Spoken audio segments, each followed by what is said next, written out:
Thank you very much. Happy to be here today. Happy to see the turnout despite the early hour. So my name is Florian Kaltenberger. I'm a professor at EURECOM, a small research center in the south of France. And I'm also the General Secretary of the OpenAirInterface Software Alliance. So just very briefly, for those of you, oh no, they're all messed up. For all of you who don't know OpenAirInterface, so OpenAirInterface is, I would say, today the most complete open source implementation of 3GPP-based 4G and 5G systems. So it includes, first of all, the RAN, both 4G and 5G. So from the physical layer all the way up to layer 2, layer 3, and it also includes a 4G EPC, Evolved Packet Core, and a 5G core network. So that's what distinguishes OAI from other projects in that space. That it's really complete, and you can set up a full 4G or 5G network using software from OpenAir. The other distinguishing factor of OpenAirInterface is the open source license. So since we implement 3GPP specifications, we realized that if we want this to be successful, we need to play the game of 3GPP. So there I mean, you know that the contributions to the standard are patented. There's a patent pool, and 3GPP guarantees that everyone who implements such a system gets a fair, reasonably non-discriminatory use license of those patents. And so we adopted this friend clause in the license. So our license is based on Apache v2. But it includes a clause that for commercial use, anyone who contributes to the code needs to make sure that he allows others to use this code under this fair, reasonable, and non-discriminatory use cases. So that's what makes OpenAirInterface stick out a bit from other projects. And the third point is that OpenAirInterface, just like the ORAN software community, is a community-based open source software. So we accept contributions from anyone who wants, who signs the contributor license agreement.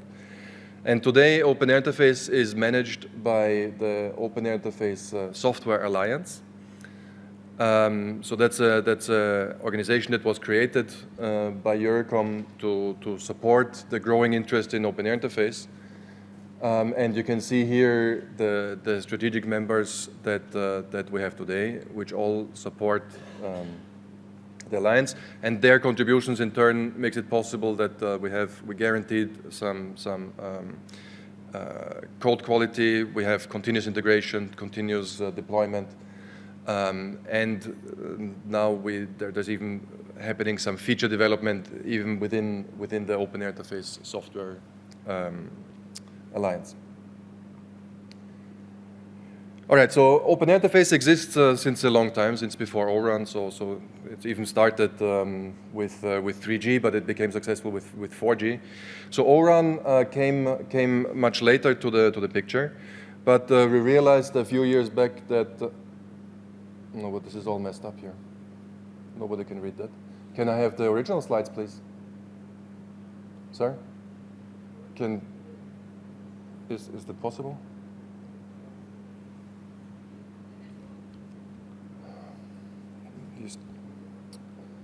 Sorry, I should have used the template that was provided. Okay, well, let me improvise. So we realized a while ago that, of course, Open RAN is important, and we made a commitment to ORAN and the ORAN software community that we will follow the specifications.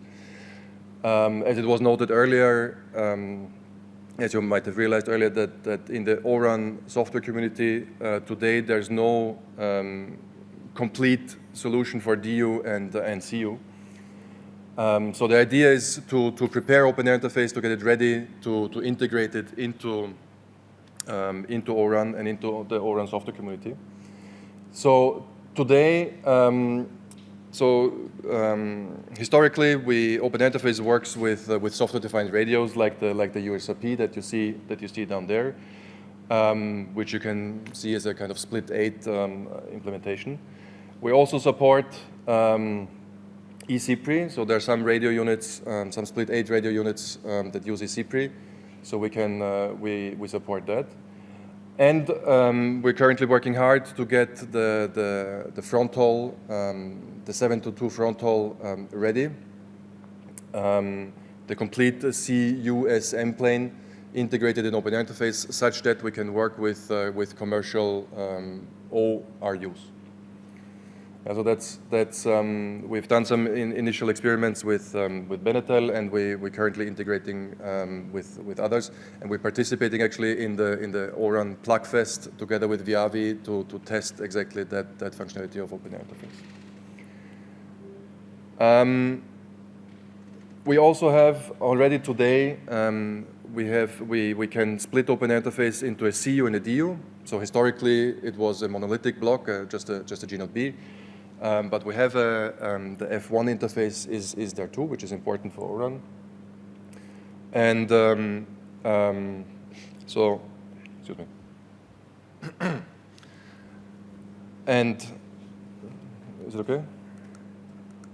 Ah, that's better. Thank you very much.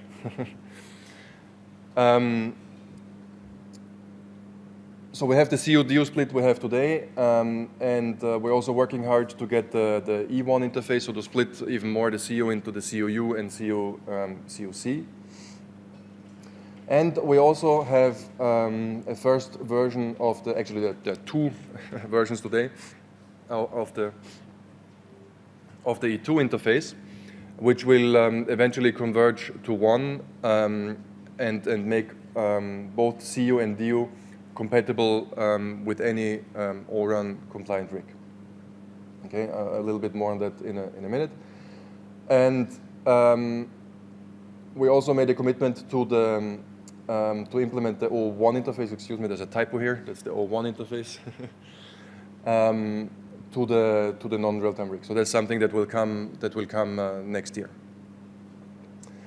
And last but not least, I want to mention that we also support the FAPI interface between the layer 1 and layer 2. That's defined by the Small Cell Forum. And we have currently, we're also doing some interoperability testing with a third party of this FAPI interface. All right, so here are 2 examples that I think are worth mentioning regarding E2. So we have an E2 agent in OpenAirInterface, and there are 2 application examples. One was done with the MicroONOS rig from the ONF project. So one of my colleagues, they implemented, just as an example, they implemented dynamic TDD by reinforcement learning. So it's a very nice demo actually, where the traffic is analyzed from the different users is analyzed, and the TDD pattern is chosen basically to optimize the overall throughput of the system. And then there's this other project. This is the so-called Flex rig from the Mosaic 5G project. So that one exists too, and there's some examples of the usage. So they have examples on slicing and traffic steering. And so our plan is to merge these two projects and basically only have one agent, E2 agent, in the DU as well as in the CU, to be able to talk to all the different rigs, and in the future also including the rig from the ORAN software community.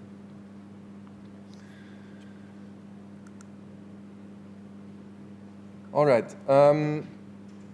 So OpenAirInterface started as an academic project from our research center, But as you see, there's a very big interest from different from industry today. So OAI is today used also in other open source projects, Magma, ONF, and in the future also hopefully in OSC. There's also a lot of startups that's starting to use the OpenAirInterface code. And so there's a lot of effort going on as well to really harden the code and make sure that we can also build products out of this. Yeah? So similar to this minimum viable product vision of OSC. So there are several projects, I'm just mentioning two of them here, that have been launched recently to improve the code. All right, so and on the last slide, I just want to show a little bit the roadmap ahead. So apart from the integration with ORAN, so today OAI supports 2 times on the downlink, 2 times to MIMO, support up to 100 megahertz, so that gives us a throughput of about 800 megabits per second. We want to increase that to 4 layers and improve the downlink throughput. We also want to improve the uplink throughput. There is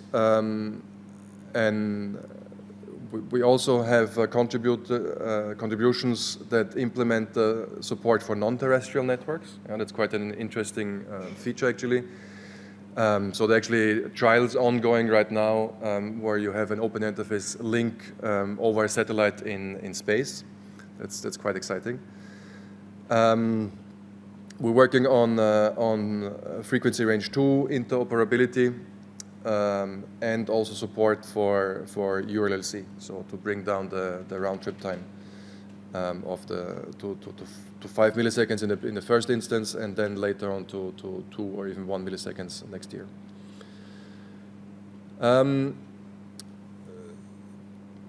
Another area of improvement is the multi-cell support. So today it's a bit hard to set up a network based on OAI that spans multiple cells. So that's going to be the focus of the beginning of next year, multiple cell support in the first place, and then later on we'll also be supporting multiple distributed units per one centralized unit. Yeah, so that will then allow you to build really bigger and bigger networks based on OpenAir.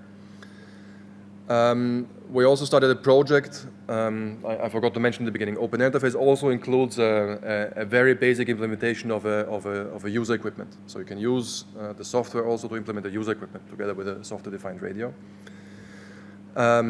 But that really is very basic and only there for testing. But there's a new project started where we want to bring this UE also up to speed and to be able to talk to third-party GNODBs as well. So that's a project driven by Nokia. They would really like to have that. There's also a project to integrate other features of 3GPP like time-sensitive networking, which means that we have to adapt our scheduler and improve the quality of service support in the scheduler. Yeah. Last but not least, towards the end of next year, we also want to be able to support handover and